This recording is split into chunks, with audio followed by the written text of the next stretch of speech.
Gihar masari eutxi horrela jarri diogu izenburua. Egia da, adinean aurrera goazen enean, ez da, gihar masa galduz goazela, sarkopenia deitzen zaio horri, eta aurre egiteko hainbat baliabide aurkeztuko dizkizuegu gaur.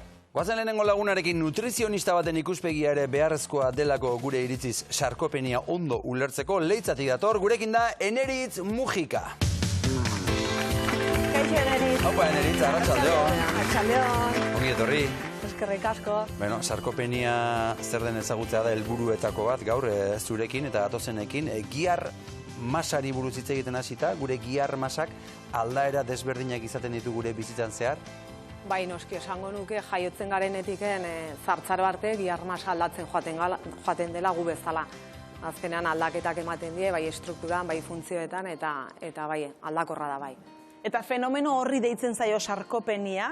Pixka bat azaldu dugu, baina zer da sarkopenia? Azkenean, sarkopenia da, zuk esan duzuen bezala, gihar masan galera hori ez, azkenean indar falta hori, eta azkenean horrek ekartzen duna da, giharran atrofia. Dena daukio ez, gutxi gora bera irudi bat beti azaltzen da besoana ez, urtekin.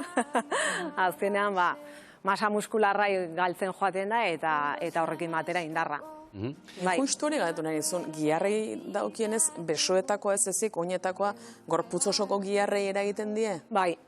Beti izaten du normalen, bai, hoi da. Gehienetan jendea etortzen denen kontsultara, beti daukiu denak irudioi ez, besokoa, hanketakoa, baino de bai galtzen da adibidez, disfagia arazoa izaten da zartzaroan, eta hoi da, zailtasunak irensteko janaria, eta hoi da, de bai izaten da, gihar masa galerangatik.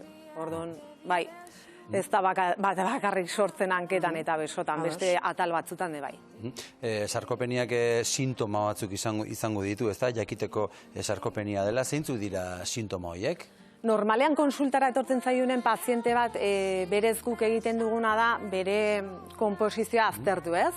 Gehien bat ikusten dena da, ahultasuna ez, beko gorputza darretan.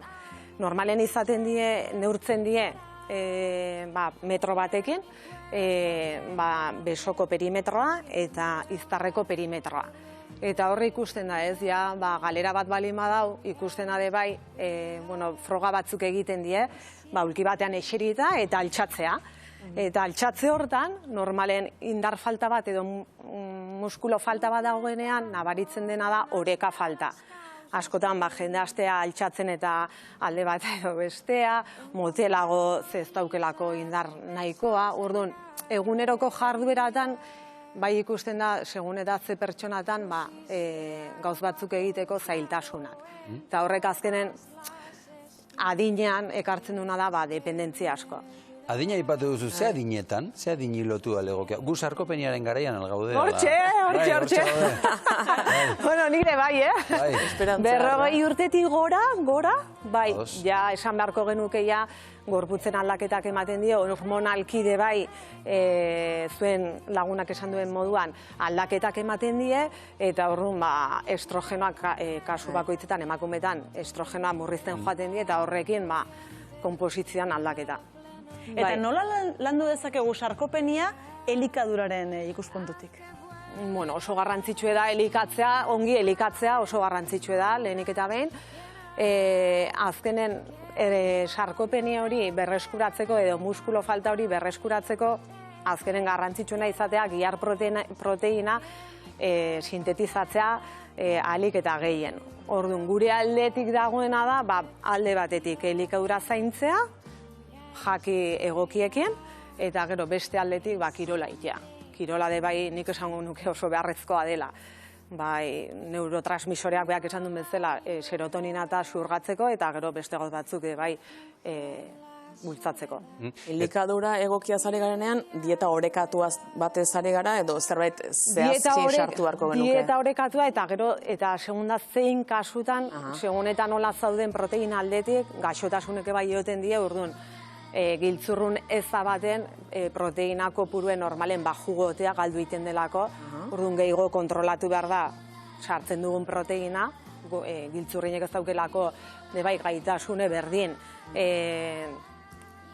botatzeko pixetik eta metabolizatzeko esango dezaun, Eta gero, adibidez, hartzaroan pertsona bat osasuntxu etortzen denean bai gomendio batzuk izaten die. Hori dena kalkulatu egiten da gutxi gora bera. Pisuaren arabera izatea normalen.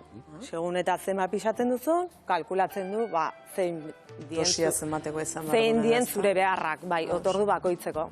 Proteinak aipatzen hasita, zein dira proteina iturri egokienak honetarako? Bi iturri izaten dien nagusi, bat izaten da animali iturria esan dezagun, eta beste bat landare proteina iturria.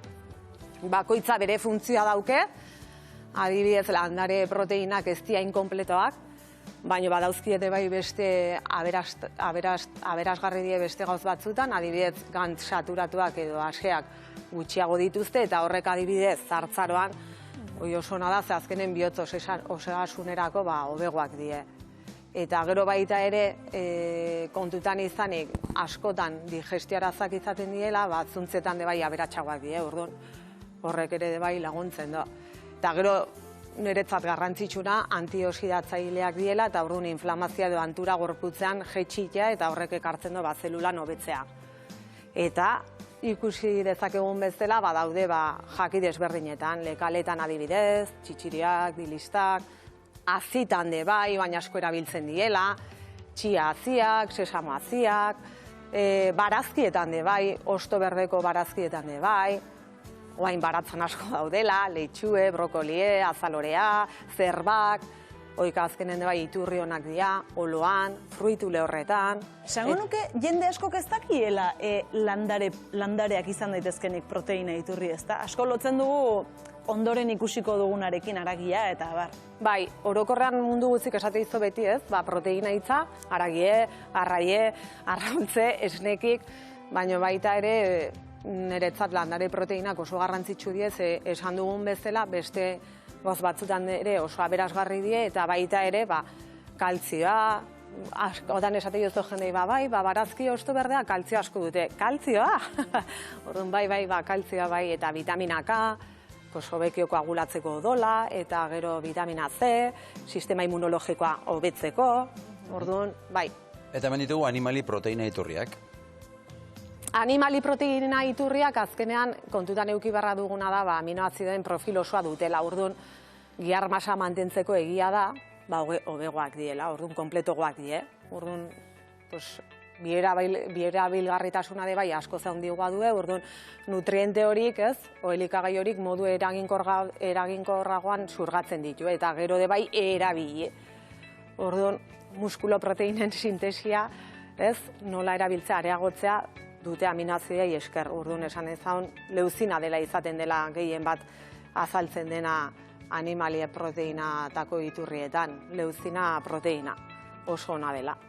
Orduan esango genuke, adin batetik aurrera gomendagarria dela esan behar dut proteina iturriak hartzea, baina gehiago agian aditu baten gana joan eta aditu baten eskutik elikatzea, aholkularitza bat jasotzea?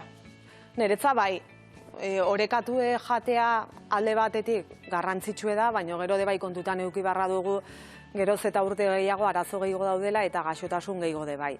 Ez dauke zertan izen barri, baina gero nahi balin baduzu planifikazioan bat eskuratu, azkenen uste dut garrantzitsue dela. Azkenen osasune da, eta osasunetaz hitz egiten dugunean, bakoitzek ez, eman behar dio behar duen garrantzia. Eta beraz, nutrizionista baten ikuspegitik eta laburtzeko sarkopeniari aurre nola egin behar diogu? Niretzat bi faktore daude oso garrantzitsu, bat esan dutena elikadura orekatu bat, baina hori baita bai ala bai, egon behar du lagunduta kirolarekin. Azkenen, kirola ez balin badugu egiten, naiz da ongi elikatu, urten poderioz, gihar masa hori galtzen joaten da. Orduan, mantentzeko bai ala bai kirola sartu behar dugu.